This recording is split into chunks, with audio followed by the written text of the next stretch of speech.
हम सबका सौभाग्य है एक बदलते दौर का भारत, जिस भारत के आधार पर अब हम आज की दृष्टि से तो बोल ही सकते हैं। जब माननीय प्रधानमंत्री जी आए 2014 में, तब भारत की आर्थिक स्थिति में पूरे देश की दुनिया के अंदर 11वें नंबर की अर्थव्यवस्था में पहचान थी और कितनी प्रकार की चुनौती थी। और आप भी देखना, कभी कभी एहसास होता है, अपने को ध्यान में आता है कि भारत की एक तरह से अंदर की जो नेचुरल उसकी शक्ति है वो तो अनंत है। और इसीलिए इकबाल ने कहा, कुछ बात है कि हस्ती मिटती नहीं है हमारी, लेकिन इतना मरा मरा नेतृत्व था 21वीं शताब्दी में।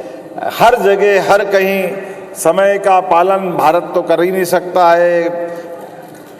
औद्योगिक उत्पादन में भारत भगवान भरोसे चल रहा है, उद्योगपति धक्के खा रहे हैं। इंडस्ट्री बेल्ट छोड़ो, अपना एविएशन का मामला हो, किसी भी क्षेत्र में जाओ, रेल चल रही तो चल रही है। रेल मंत्री आएगा तो रेल अपने दो चार अपने यहाँ अनाउंस कर दे, कोई कलकत्ता वाले खींच के ले जाएंगे, कोई बिहार वाले भाई जी आ जाएंगे। रेल का कोई सवाल ही नहीं उठता, कोई नवीनीकरण होना चाहिए, कितने प्रकार के कितने सारे सेक्टर में। लेकिन आज ये बदलते दौर में भारत ने बताया है कि आज हमारे लिए मेट्रो ट्रेन में, केवल कल्पना दे रहा हूं भाई साहब, मेट्रो ट्रेन हमारे लिए 15 साल पहले की बात आई तो मेट्रो ऐसा लगा कि बिल्कुल आसमान फट पड़ा। लेकिन अब जब हम नगर से नगर में मेट्रो की बात कर रहे हैं तो अश्विनी वैष्णव जी ने कहा कि भाई साहब, मैं इंदौर से उज्जैन की मेट्रो की बात कर रहा था कि मेट्रो ट्रेन ले आए।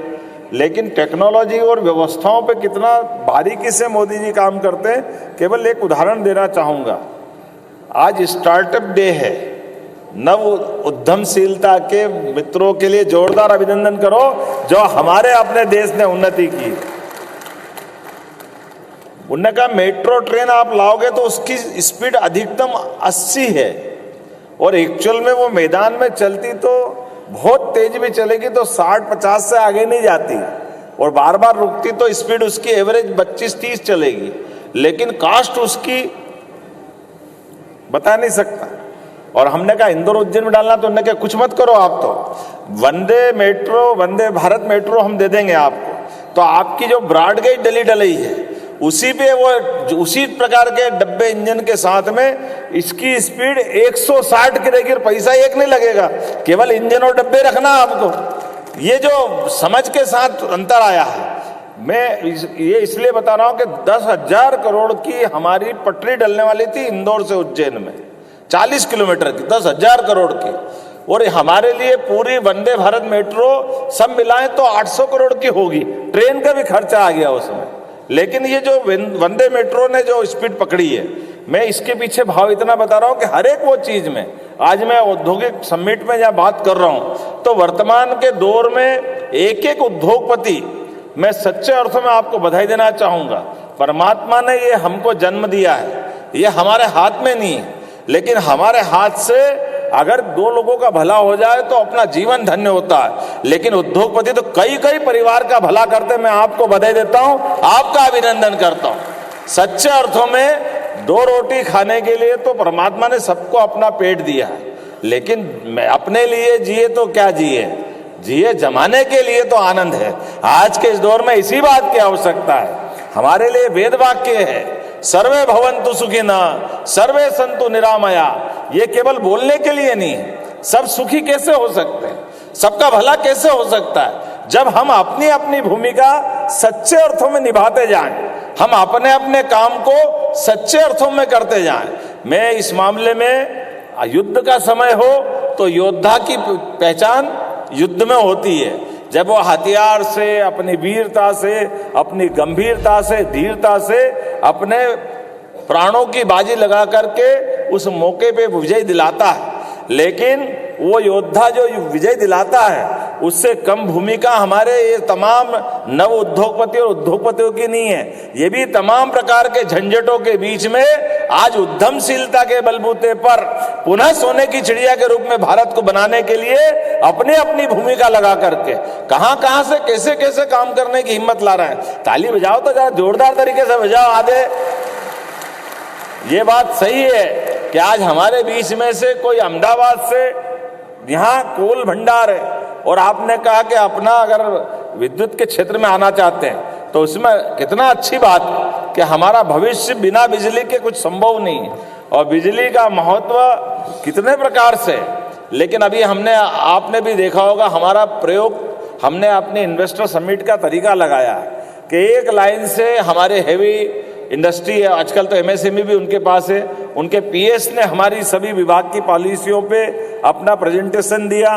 फिर हमारी टूरिज्म के, हमारे आईटी सेक्टर के, हमारे बाकी अलग अलग प्रकार के जो जो निवेश की संभावना है सभी क्षेत्रों में। और मुझे इस बात की प्रसन्नता है, अभी तक तो हमने इन पॉलिसियों पे बात कर रहे हैं, लेकिन 11 विभागों की 21 पॉलिसी अभी हमारे माननीय प्रधानमंत्री जी के माध्यम से ये रीजनल इंडस्ट्री कॉन्क्लेव के बाद 24 फरवरी को हम ग्लोबल करने वाले हैं। जब अपनी ग्लोबल इंडस्ट्री कॉन्क्लेव करेंगे तब तक सभी विभागों की पॉलिसी बनकर आ जाएगी। कितना सरलता के साथ, कैसे सहजता के साथ, जितना सुगम तरीके से व्यापार व्यवसाय बढ़ सकता है उसको बढ़ाने के लिए सरकार कटिबद्ध है। इसलिए हर महीने इंडस्ट्री कॉन्क्लेव करते हुए आपके सामने लोकार्पण भूमि पूजन भी कर रहे हैं, क्योंकि ये किसी के खुश होने के लिए नहीं, ये अपनी संतुष्टि के लिए और प्रदेश को आगे बढ़ाने के लिए हमने संकल्प किया है। इसलिए आज का भी आंकड़ा नहीं बता रहा हूं, लेकिन अभी तक जो 6 इंडस्ट्री कॉन्क्लेव रीजनल हुई है जिसके भरोसे से लगभग 4 लाख करोड़ का निवेश हमको अभी तक मिल चुका है। ये मध्य प्रदेश की अभी तक की ताकत। 3 लाख लोगों को रोजगार मिलेगा। जैसे अभी माननीय सारदा जी बता रहे थे, माननीय गोयल साहब बता रहे थे, वाकई ये थोड़ी हमारी कमी है, थोड़ा अटकता भी है, लेकिन भारत का आदमी पुरुषार्थी है और भारत का आदमी पुरुषार्थी होने के नाते से वो तो आग में भी बाग लगाना जानता है। उसकी अपनी क्षमता योग्यता के बलबूते पर जो काम करे वो अच्छे से कर सकता है। और ऐसे में हमारे लिए जब मौका सरकार का मतलब ही है कि सरकार सभी प्रकार की व्यवस्थाओं में सहभाग भी करे, सहयोग भी करे और उद्योगपति की इज्जत भी करे।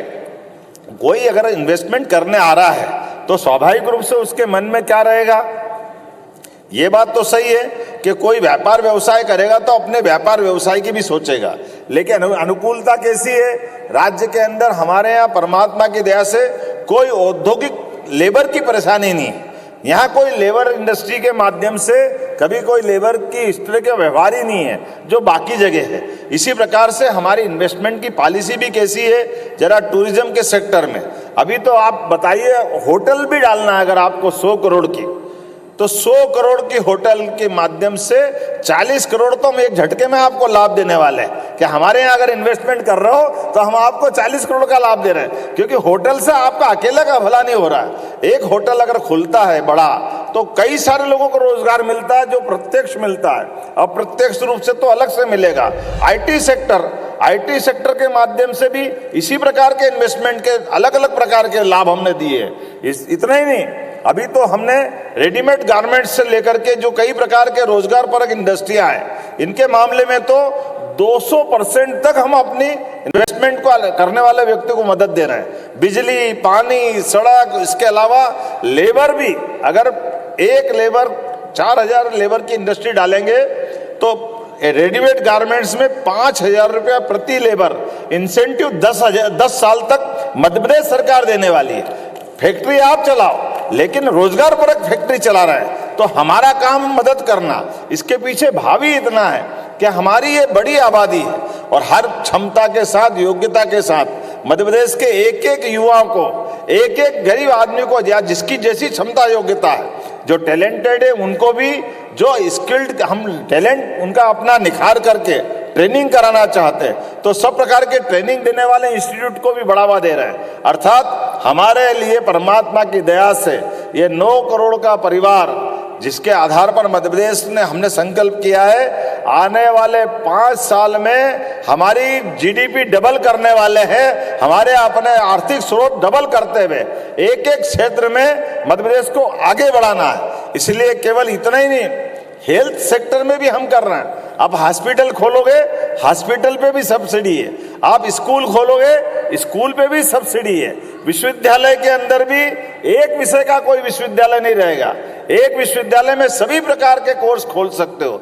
नई शिक्षा नीति के माध्यम से बड़ी संभावना है आज बोलने के लिए तो बहुत कुछ था, लेकिन 4 बजे बाद हेलीकॉप्टर उड़ेगा नहीं और मुझे 1 to 1 भी मिलना है, प्रेस कॉन्फ्रेंस में भी रहना है, और अभी आप लोगों से मिलकर के जो सुख मिलता है उसकी तो कल्पना ही नहीं है। मैं आमतौर पर जब ऐसी मीटिंग करता हूं तो भूल जाता हूं कि मैं मुख्यमंत्री हूं।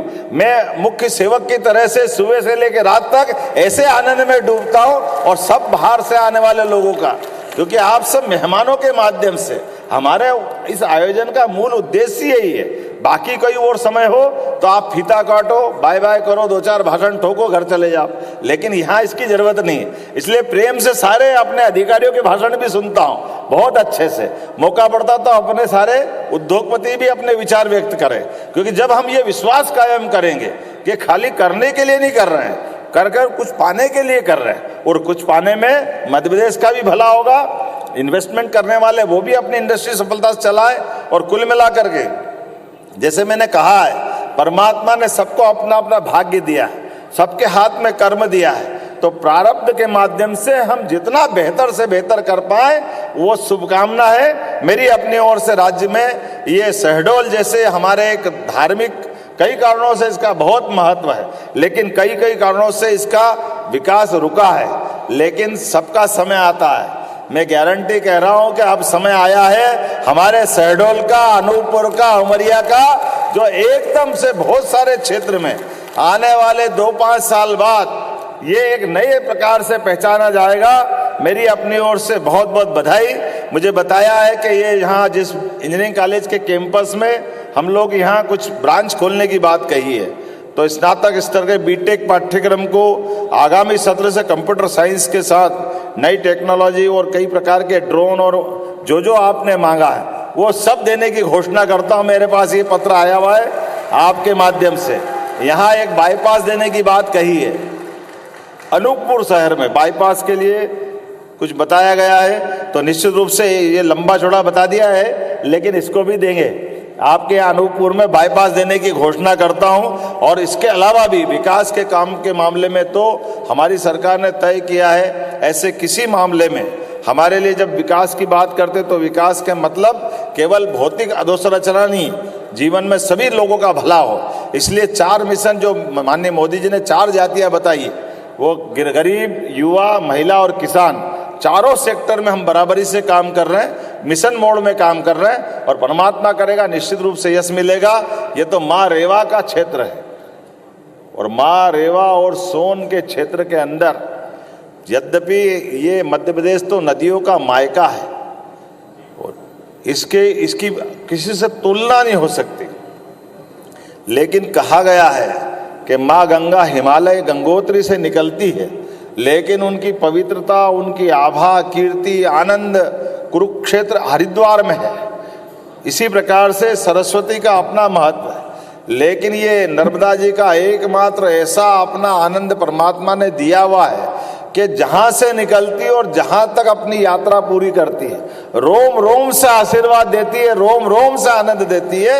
ऐसे पवित्र क्षेत्र में हमने पवित्र काम के आधार पर यह कार्यक्रम किया है। निश्चित रूप से माँ रेवा सबकी कामना की पूर्ति करेगी, सबको आशीर्वाद देगी। मेरी अपनी ओर से पुनः इस अच्छे आयोजन की बधाई, बहुत बहुत धन्यवाद। बहुत बहुत धन्यवाद माननीय मुख्यमंत्री जी। एक साथ आना एक शुरुआत है, साथ रखना प्रगति और साथ मिलकर काम करना सफलता, यही माननीय मुख्यमंत्री जी का कहना है, और इसी तरह वो सभी को साथ लेकर चलते हैं। और अब मैं इस कार्यक्रम के धन्यवाद उद्बोधन के लिए आमंत्रित करती हूँ श्रीमती सुरभि गुप्ता, आयुक्त शहडोल संभाग। कृपया करतल ध्वनि से स्वागत कीजिए श्रीमती सुरभि गुप्ता जी का।